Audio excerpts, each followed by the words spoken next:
સુરતમાં પાંડેસરાના નાગસેન નગર વિસ્તારમાં ગૌમાંસ વેચાણનો એક કિસ્સો સામે આવ્યો છે। પાંડેસરા પોલીસે ઝુબેર કુરેશી નામના ખાટકીની ધરપકડ કરી છે।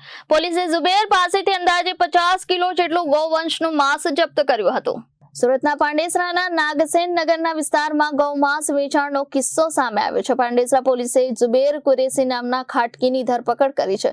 પોલીસે ઝુબેર પાસેથી અંદાજે 50 કિલો જેટલું ગૌવંશનું માંસ જપ્ત કર્યું હતું। માહિતી મુજબ અન્ય જગ્યાએ ગૌવંશનું કતલ કરી નાગસેન નગર વિસ્તારમાં માંસનું વેચાણ કરવામાં આવતું હતું। હિન્દુ સંગઠનના કાર્યકરે પોલીસને બાતમી આપતા કાર્યવાહી હાથ ધરાઈ હતી।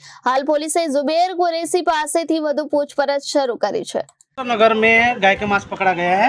प्रशासन के लोगों को हमने बुलाया, फोन करके पीआई साहब को फोन किया था, कमिश्नर ऑफिस में फोन किया, आए हैं वो लोग।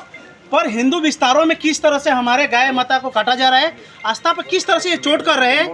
जहाँ की गुजरात के अंदर गौ हत्या प्रतिबंध है, फिर भी आप देखिए, तो बहुत जरूरी है जागरूक होकर समाज के अंदर किसी भी मुसलमान को घुसने नहीं दें अपने सोसाइटी में, और जहाँ भी घुसे वहाँ एकजुट होकर इन पर चोट करना है।